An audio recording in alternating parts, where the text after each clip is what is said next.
Hello students, मैं आपकी हिंदी की टीचर शशि वजीरानी। आज मैं क्लास 3 को पार्ट 2 पढ़ा रही हूँ। पार्ट 2, सच्चा मित्र। समीर कक्षा 2 में पढ़ता था। वह बहुत दयावान था। कभी भी किसी को दुखी देखता तो उसे बहुत दुख होता। वह सदैव दूसरों की सहायता करना अपना कर्तव्य समझता था। समीर के पापा उसे जब भी जेब खर्च के लिए पैसे देते वह उन्हें बचाकर रख लेता।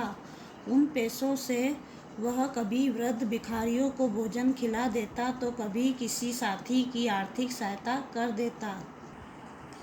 माँ बाप ऐसे बालक को पाकर बहुत प्रसन्न थे।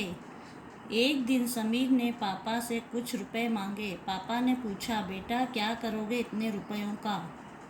समीर कुछ न बोला। पापा ने उसे 100 रुपये दे दिए। वे बोले, मैं जानता हूँ तुम फिजूल खर्च नहीं करोगे, फिर भी यदि मुझे तुम्हारी ज़रूरत का पता चल जाता तो मैं ठीक प्रकार से तुम्हारी सहायता करता।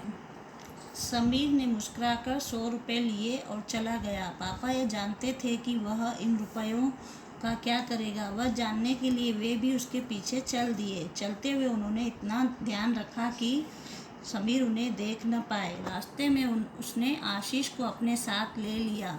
दोनों बाजार जाने वाले मार्ग पर मुड़ गए। इस मार्ग पर पुस्तकों की बहुत सी दुकानें थीं। समीर व आशीष एक दुकान पर रुक गए। समीर ने दुकानदार से कुछ कहा। दुकानदार ने उत्तर पाकर वे दोनों अगली दुकान पर चले गए।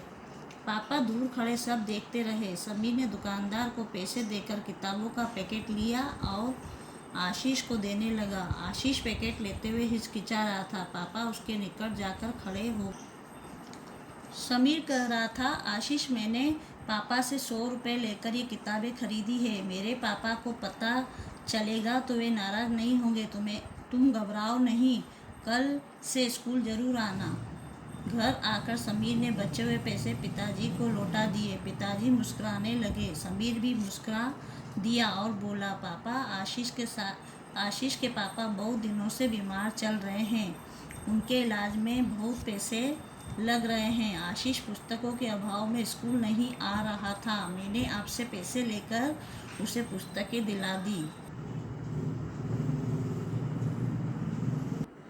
धन्य है ऐसा मित्र जो संकट में काम आता है।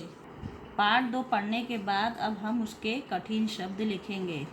सच्चा मित्र, समीर, पापा, वृद्ध, भिखारी, फिजूल खर्च, 100 रुपये, पैकेट, इलाज, स्कूल। कठिन शब्द लिखने के बाद अब हम उसके शब्दार्थ लिखेंगे। शब्द अर्थ: दयावान, दया करने वाला, सदैव, हमेशा, मार्ग, रास्ता, अभाव, कमी, संकट, बुरा समय, वृद्ध, बूढ़ा।